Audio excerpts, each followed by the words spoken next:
The quiet hum of equipment was the only sound in the deep space listening array control room until Kate Miller knocked over her coffee mug. She jumped up from her station, frantically dabbing at the spreading puddle with tissues. "Kate, you okay over there?" asked Ben Harris, glancing up from his monitor. "Fine, just clumsy," she replied, but her voice trailed off as her eyes fixed on her screen. "Wait, Ben, are you seeing this?" The signal pattern pulsed rhythmically, unlike anything in their catalog of cosmic noise. Ben rolled his chair over, squinting at the readout. "That's structured, too regular for natural phenomena." Within hours, the facility buzzed with activity. Dr. Abigail Morgan, Earth's leading xenolinguist, was summoned from her university position. She arrived with bloodshot eyes and rumpled clothes, having driven through the night. "Show me everything," she demanded, not bothering with introductions. The signal originated from a star system nearly 40 light-years away. It repeated precisely every 73 minutes, with complex mathematical patterns embedded within frequencies that shouldn't have been possible to manipulate. For 3 days, Abigail barely slept. Her team grew from 3 analysts to 20 as word spread through classified channels. On the 4th day, she called an emergency meeting with the facility director and 2 government officials who had arrived without explanation. "It's a language," she announced, pulling up her analysis on the main screen. "And we've cracked the basic syntax." The room fell silent. "It's a distress call," she continued, "from a civilization calling themselves the Eldurians. They're being systematically conquered by something they call the Void Hegemony." One official leaned forward. "You're certain?" Abigail nodded. "The message repeats key phrases about warfare, invasion, and extinction. But here's the strange part. They're specifically asking for us. For humans. How would they even know about us?" asked the facility director. "They've been watching our broadcasts for decades.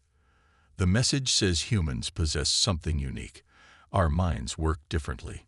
Apparently, this hegemony uses some form of psychic warfare that humans might naturally resist." The implications rippled through the room like an electric current. 3 weeks later, Captain Noah Blackwell stood before the United Earth Defense Council, listening as they debated humanity's response. At 42, Noah had commanded space missions to Mars and the Jupiter stations, but nothing like what they were now proposing. "Captain Blackwell," said Admiral Chen, silencing the room, "you understand the gravity of this assignment." "Yes, Admiral. First contact with an alien civilization, potentially engaging in combat with another. It doesn't get more serious. The Eldurians are 40 light-years away. With our experimental full drive, that's still an 8-month journey. You'll be on your own out there." Noah nodded, keeping his expression neutral despite the knot forming in his stomach. "My crew is ready, Admiral." Later that evening, Noah stood at the observation deck of the orbital station, watching Earth rotate slowly beneath him. His new ship, not yet named, was visible in the adjacent construction bay. Sleek, powerful, and built for a journey no human had ever attempted. His comm unit beeped. "Captain, the final crew roster is ready for your approval. Send it through." As he reviewed the names, Noah wondered if any of them truly understood what they were volunteering for. Humanity had always looked to the stars, dreaming of first contact. But no one had imagined it would begin with a plea for help in a war beyond imagination. The newly christened starship Defiance gleamed under the artificial lights of Earth's largest space dock. Workers in pressure suits swarmed around its hull, making final adjustments to the experimental full drive that would carry them across 40 light-years of space. Captain Noah Blackwell studied the personnel files spread across his desk. After weeks of intense debate, Earth's nations had agreed to send their best. The mission was too important for political games. A knock on his office door interrupted his thoughts. "Come in," he called. Major Olivia Carter entered, her posture military perfect despite the casual uniform. At 34, she had more combat experience than soldiers 10 years her senior. "Reporting as ordered, Captain." Noah gestured to the chair across from him. Major, good to have you aboard. I've been reviewing your record. Impressive work in the Mars conflict. Thank you, sir. She sat down, eyes scanning the room with quick efficiency. But I'm guessing this mission will make Mars look like a training exercise. That's putting it mildly. Noah slid a tablet toward her. You'll be heading our ground team if we need to deploy planetside. I need you to review these equipment loadouts. As they discussed logistics, Dr. Simon Wells arrived for his scheduled meeting. The xenobiologist looked out of place in the military setting with his rumpled shirt and distracted expression. Captain, Major, he nodded to both. Sorry if I'm late. I was examining the biological data we extracted from the Eldurian signal. What have you found? Noah asked. Simon pulled up diagrams on the wall screen. The Eldurians appear humanoid, but with significant differences in their neural structure. Most importantly, they lack certain brain patterns that the void hegemony apparently targets in their psychic attacks. And humans have these patterns? Olivia asked. No, that's what's fascinating. Simon's eyes lit up. Our brains are structured completely differently. The Eldurians think this makes us naturally resistant, maybe even immune. So we're being recruited as warriors because our brains are weird. Olivia raised an eyebrow. Basically, yes. The ship's intercom interrupted them. Captain, Lieutenant Ryan has arrived with the tactical systems update. Over the next weeks, the crew of 80 specialists trained together in simulations designed to prepare them for every imaginable scenario. Engineers worked around the clock finalizing modifications to the Defiance's weapon systems, while scientists debated theories about alien biology and psychology.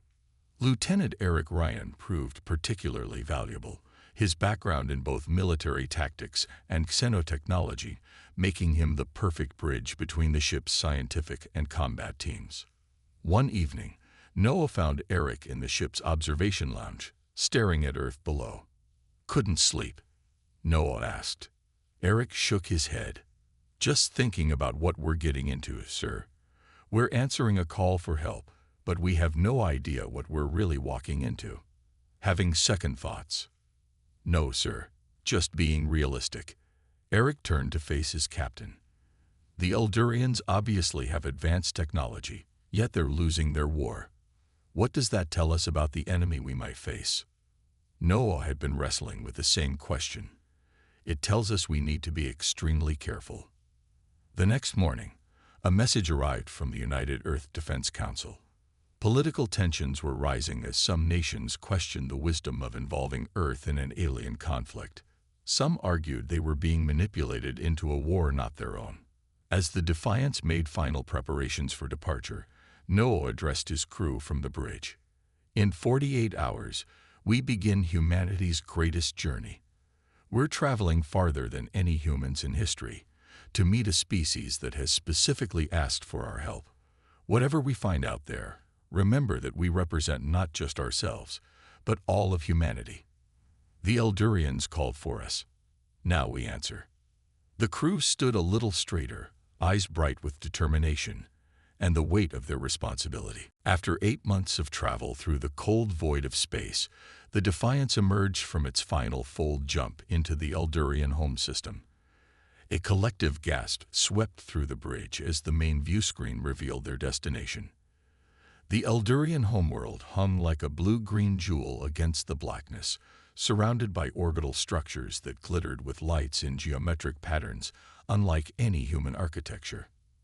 Massive ring stations encircled the planet at different angles, connected by gossamer-thin transport tubes.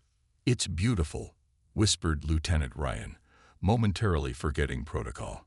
Captain Blackwell nodded in agreement. Open a channel using the translation matrix Dr. Morgan prepared. Within minutes, the view screen flickered to show an Eldurian for the first time. The alien had a tall, slender build with smooth, pale blue skin.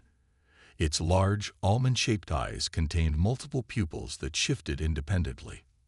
When it spoke, its voice was melodic, almost song-like. Humans of Earth, we welcome you to Elduria. I am Ambassador Kurthal. Noah stepped forward. Ambassador, I'm Captain Noah Blackwell of the United Earth ship Defiance. We've come in response to your distress call. The Eldurian's expression changed subtly. Yes, your journey must have been difficult. We are grateful for your arrival. As the Defiance docked with the main orbital station, Noah assembled his first contact team. Dr. Morgan, Major Carter, Dr. Wells, and Lieutenant Ryan. They wore their formal uniforms, each armed with a sidearm despite Dr. Morgan's objections. Standard protocol, Noah had insisted. We hope for peace but prepare for all possibilities. The moment they stepped through the airlock into the Eldurian station, they knew they had entered a truly alien environment. The air carried sweet, unfamiliar scents. The walls pulsed with soft lights that seemed to respond to movement. Even the gravity felt slightly different, not stronger or weaker, but somehow more buoyant. Ambassador Kirathal waited with a small delegation. Up close, the Eldurians were even more striking, their movements fluid and graceful, their garments shimmering with colors that seemed to change with their emotions. "Captain," said Kirathal, making a gesture that resembled a bow. "Your presence brings hope to our people." As they walked through wide corridors toward the central meeting chamber, Noah noticed Eldurians watching them with expressions he couldn't quite read. Many seemed fascinated, others disturbed. He caught Dr. Morgan's eye, and she nodded slightly. She had noticed too. The central chamber was a vast dome, with a transparent ceiling revealing the stars above. Council members sat in a circular arrangement, their seats hovering slightly above the floor. After formal introductions, Noah explained their mission. "We've brought our best military personnel and tactical experts to help defend against the void hegemony. Our scientists have confirmed that humans are naturally resistant to the psychic attacks you described." A strange silence fell over the chamber. The Eldurian council members exchanged glances. Finally, one elder spoke. "Captain, we are deeply grateful for your journey here. But there seems to be a misunderstanding about what we hoped humans would bring." "I don't understand," Noah replied, tension building in his chest. Ambassador Kirathal stepped forward. "We sought your creativity, your compassion, your unique perspective. Yes, your immunity to psychic influence is valuable, but we hoped you would teach us new ways of thinking, new approaches to negotiation and cultural exchange." Major Carter shifted uncomfortably. "Your message specifically mentioned warfare and conquest. You asked for defenders." Another council member rose. "We asked for those who could stand against the hegemony's influence. We didn't expect warriors." As the implications sank in, Noah looked at his team's faces. Dr. Morgan appeared troubled, Dr. Wells fascinated, and Major Carter suspicious. Lieutenant Ryan alone seemed to grasp something deeper. "You didn't want soldiers," Ryan said quietly. "You wanted teachers." The Eldurian elder nodded slowly. "And now we must adapt to this reality, for the void hegemony approaches. They will be here within weeks." The human crew quickly established a base of operations in a section of the main Eldurian orbital station. Captain Blackwell ordered daily strategy meetings, but the cultural gap between the species grew more apparent with each passing day. "They flinch every time we mention defensive tactics," Major Carter reported during a morning briefing. "I've never seen a civilization this averse to conflict." "It's not just aversion," Dr. Morgan explained, her voice animated after 3 days of intensive language exchange with Eldurian scholars. "Their entire society evolved beyond warfare centuries ago. Violence is seen as primitive, almost childish to them." Noah rubbed his temples. "That's admirable, but not practical when the void hegemony is coming to conquer them." Dr. Wells entered the room, his eyes wide with excitement. "Captain, you need to see this. The Eldurians just showed me their artistic archives." He activated the display table, and holographic images appeared, sculptures that moved and changed, responding to viewers' emotions. Music visualized as complex, flowing patterns, architecture that seemed to defy physical laws. "Their art isn't separate from their science," he explained. "It's all interconnected. Their buildings aren't just beautiful. They're living systems that regulate atmosphere, grow food, and process waste simultaneously. Lieutenant Ryan studied the images with intense focus. This technology could revolutionize our tactical approaches if we could adapt their responsive materials for defense systems.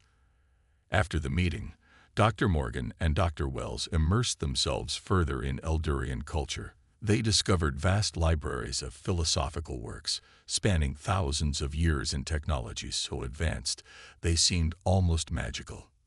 They don't just create art, they live it.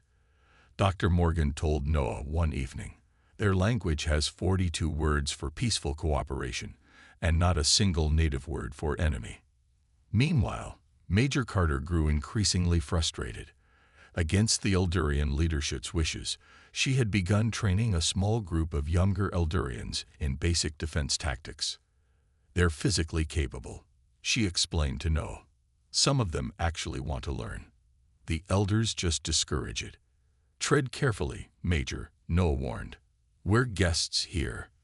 Later that day, Noah was invited to view Eldurian historical records. Ambassador Kirithol personally guided him through virtual recreations of their past.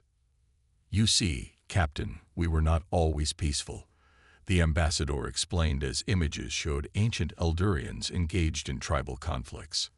Our species once had the same aggressive tendencies as yours. What changed? Noah asked. We evolved. Our philosophers realized violence was a developmental stage, not an inherent necessity. Over generations, we restructured our society to eliminate its causes: resource scarcity, ideological division, territorial instinct. Noah watched the progression through centuries of Eldurian history. That's remarkable, but it doesn't help with your current situation. The hegemony won't be impressed by your enlightenment. Kirthal's multiple pupils contracted slightly. This is our dilemma. We understand the need for defense, but we fear adopting your methods means losing what makes us Eldurian. Lieutenant Ryan had been developing hybrid tactics that merged Eldurian technology with human military strategy.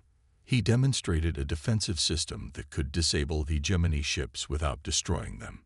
It's non-lethal but effective, he explained to a group of hesitant Eldurian engineers.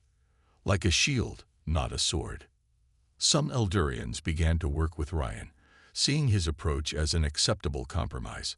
Others kept their distance from all military preparations, focusing instead on evacuation plans and cultural preservation. The divide among the Eldurians mirrored growing tensions within the human crew. Some, like Dr. Morgan, advocated embracing Eldurian values. Others, led by Major Carter, insisted on practical military readiness.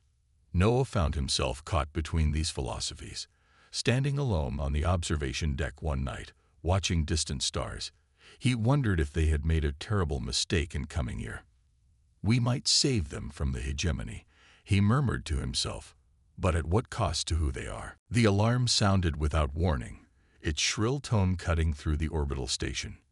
Noah was reviewing tactical plans with Lieutenant Ryan when the Eldurian monitoring systems detected the first Void hegemony scouts entering the system. 3 scout vessels, reported the Eldurian sensor operator, her voice trembling slightly, approaching from the outer system boundary. Noah activated his comm. All human personnel to battle stations. Major Carter, prepare your team. Within minutes, the Defiance detached from the station, positioning itself between the approaching scouts and the Eldurian homeworld. The human crew moved with practiced efficiency, while their Eldurian counterparts watched with a mixture of fascination and horror. Captain, Lieutenant Ryan called from his tactical station. The scout vessels have unusual energy signatures. They don't match any patterns in the Eldurian database. Defensive posture only, Noah ordered. Let's see what they do first. The answer came swiftly. Without warning or communication, the lead scout ship fired a pulsing beam of dark energy at the Defiance. The ship shuddered as the shields absorbed the impact. Shields holding at 82%, reported the operations officer. That was just a test shot, sir. Noah nodded grimly. Return fire. Disable their propulsion systems only. The Defiance's weapons lanced out, striking the lead scout with precision. The vessel spun away, its engines dark. The remaining scouts immediately changed course, accelerating toward the Defiance with weapons charging. What followed was a brief but intense skirmish. The human crew fought with disciplined coordination, while the Eldurians monitored from their station, many covering their eyes or turning away from the violence. When it ended, 2 scout ships drifted powerless, and the third had been captured intact. Major Carter led a boarding party, returning with a prisoner, the first void hegemony being any human had ever seen. The creature was humanoid, but with gray, translucent skin that revealed shadowy organs beneath. Its eyes were solid black, and instead of a mouth, it had a series of vibrating membranes. Most disturbing was the constant, subtle shifting of its form, as if it wasn't fully committed to a single shape. Dr. Wells supervised its containment in a special chamber designed to block psychic emissions. Fascinating biology, he murmured, studying readings from the sensors. It's attempting to broadcast something, but the field is containing it. Ambassador Kirithal entered the secure area, visibly distressed by the battle they had witnessed. Was such violence necessary, Captain? They fired first. No, replied simply. With Dr. Morgan's help translating, they attempted to communicate with the prisoner. After hours of effort, the creature began responding through a series of telepathic images that the Eldurian technology could partially interpret. What they learned changed everything. The hegemony has been watching Earth for decades. Dr. Morgan explained to the assembled human and Eldurian leadership. They feared humans specifically because our minds are chaotic and unpredictable to them. They can't read us, Major Carter concluded. More than that, Dr. Morgan continued. Our thought patterns actively disrupt their psychic network. That's why they accelerated their conquest of the Eldurians, to prevent us from forming an alliance. Ambassador Kirithal's multiple pupils dilated in shock. You mean our message was intercepted? Noah finished grimly. The hegemony knew we were coming. They're not just after the Eldurians anymore. They're here to eliminate the human threat before it spreads. The captured commander's final revealed images showed a massive void hegemony fleet, already mobilized and heading toward the Eldurian system. As the meeting dispersed, Lieutenant Ryan pulled Noah aside. Sir, we need to consider the possibility that we've made things worse by coming here. Noah watched the Eldurians file out, their graceful movements now weighed down with new fear. The question is, Ryan, what do we do about it now? The hegemony isn't just attacking the Eldurians anymore, Ryan said quietly. They're coming for us. The command center of the Eldurian orbital station had been transformed. Holographic displays showed the approaching void hegemony fleet, 27 warships moving in perfect formation. The countdown timer indicated less than 4 days until their arrival. Captain Noah Blackwell stood at the center of a heated debate that had been raging for hours. We have the firepower to strike first, Major Carter argued, pointing to tactical simulations. The Defiance's weapons, combined with the modifications we've made to Eldurian defense systems, could take out their front line before they establish their psychic network. Dr. Morgan shook her head firmly. That approach goes against everything the Eldurians believe in. We'd be forcing them to abandon their core principles. Their principles won't matter if they're conquered or dead, Carter countered. The Eldurian council members watched this exchange with growing distress. Ambassador Kirithal finally spoke, voice gentle but firm. Captain, there is something we must clarify about our distress call. Noah turned his attention to the ambassador, sensing a revelation coming. We sought humans as cultural advisors, ones who could help us negotiate with the hegemony. Your immunity to their psychic influence meant you could speak with them without being controlled. We hoped for diplomats, not warriors. The room fell silent as the humans absorbed this information. Negotiate, Major Carter finally asked. After what we saw from those scout ships, you still think talking is an option? Violence begets violence, another Eldurian council member offered. This has been proven throughout our history. Noah paced slowly, feeling the weight of the decision before him. Use devastating human military tactics and protect the Eldurians by force, or respect their pacifist values and seek a solution that honored their wishes. The crew had divided along philosophical lines. Major Carter and her tactical team advocated for decisive military action. Dr. Morgan argued passionately for following Eldurian principles. Lieutenant Ryan stood somewhere in the middle, suggesting limited defensive measures. Dr. Wells had been quiet throughout the debate. Now he stepped forward, clearing his throat. "I've been studying the biological data from our prisoner," he said. "The void hegemony has a significant weakness we could exploit without violence." All eyes turned to him. Their psychic network requires harmony, aligned thought patterns. Their entire civilization functions on shared consciousness, but they experience our thought patterns as chaotic noise. Noah leaned forward. "What are you suggesting?" "We don't need to fight them with weapons. We could overwhelm their network with humanity. Our art, music, literature, philosophy, the full spectrum of human thought and emotion." "Cultural warfare," Lieutenant Ryan said, understanding dawning on his face. Dr. Wells nodded. "Exactly. We broadcast everything from Shakespeare to rock music, from quantum physics to children's cartoons, not to harm them, but to introduce so much complexity that their rigid psychic network can't maintain control." For the first time since the debate began, the Eldurians showed signs of hope. This approach aligned with their values while acknowledging humanity's unique contribution. Noah considered this option carefully. It was unconventional, untested, and required faith in something beyond military tactics. But it also represented a genuine hybrid approach, human ingenuity combined with Eldurian values. "Let's do it," he finally decided. "We'll prepare both options. Primary plan is Wells' cultural broadcast." But he looked at the Eldurians apologetically. "We also prepare defensive measures as backup. We won't strike first, but we will be ready to protect this world if necessary." The plan took shape quickly.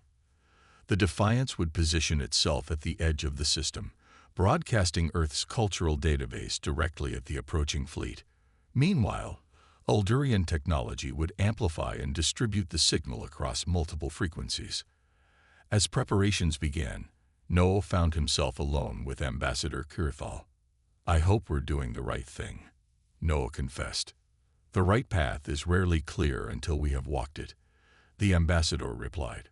"But attempting to find harmony rather than victory, that already shows how much our peoples have to teach each other." The Defiance hovered at the edge of the Eldurian system, a tiny point of light against the vast darkness. Inside, the crew worked with focused intensity, preparing for their unconventional defense. "Transmission ready, Captain," Lieutenant Ryan reported from his station.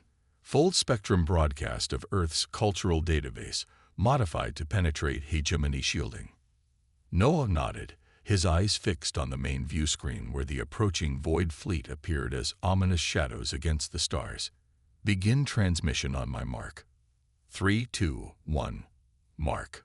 The ship hummed as powerful transmitters sent terabytes of human culture streaming toward the enemy. Music, art, literature, philosophy, scientific theories, religious texts, news broadcasts, films, the entire chaotic spectrum of human thought and creation. At first, nothing seemed to happen. The Void ships continued their advance, maintaining perfect formation. "No effect," Major Carter said, her hand hovering near the weapon's controls. "Wait," Dr. Morgan urged, watching the sensor readings. "Something's changing in their communication patterns." Slowly, almost imperceptibly, the perfectly synchronized formation of the Void fleet began to waver. One ship drifted slightly out of alignment, then another. Their communication signals, once a single unified frequency, splintered into multiple competing patterns. "It's working," Dr. Wells whispered, wonder in his voice. "Their psychic network is experiencing discord." What happened next surprised even the most optimistic among them. The Void fleet split into 3 distinct groups. The largest continued its advance, but now moved erratically. A second group held position, broadcasting strange new signals. The third group turned and retreated toward the outer system. They're fighting each other, Lieutenant Ryan realized. Some of them are changing their minds. The Eldurian observers watched in amazement as the once unified enemy fractured before their eyes. Ambassador Kirithel's multiple pupils widened. Your ideas are causing a revolution within their collective. Noah made his decision quickly. Focus the broadcast on the advancing ships. Let's see if we can convince more of them to stand down. For 3 tense days, the strange battle continued. A war fought not with weapons but with ideas. Human creativity and individuality against the rigid psychic control of the hegemony. Some void ships attacked, driven to desperation by what they perceived as mental pollution. Others simply stopped, their crews seemingly paralyzed by new concepts like freedom, beauty, and choice. When it ended, it was with neither complete victory nor defeat, but with an unexpected ceasefire. A representative from the largest remaining void faction requested communication. The creature that appeared on screen resembled the captured commander, but its form seemed more stable, less shifting. When it spoke through the translation system, its voice contained something new, individual inflection. We request. Pause, it said haltingly. Your thought forms cause disagreement among us. Some embrace, some reject. Need time to process. A fragile agreement was reached. The void hegemony would withdraw from Eldurian space while they dealt with their internal conflict. In exchange, humans would stop their cultural broadcast, but share limited cultural exchanges with willing hegemony factions. 2 weeks later, as most of the human crew prepared to return to Earth, Noah stood with Dr. Morgan in the Eldurian Council chamber. Most of us will leave as requested, Noah told the council. But Dr. Morgan and a few volunteers will stay to help you navigate these new interstellar relationships. Ambassador Kirithal performed the formal gesture of gratitude. You came as warriors but saved us as teachers. We have all learned much. As the Defiance departed, Noah watched the Eldurian world recede on the view screen. The mission had succeeded, but not in any way they had anticipated. Humanity had proven both more and less than what the Eldurians expected. In the ship's log, Noah recorded his final entry about the mission. The Eldurians called for help and humans answered. Both species have been changed by the encounter.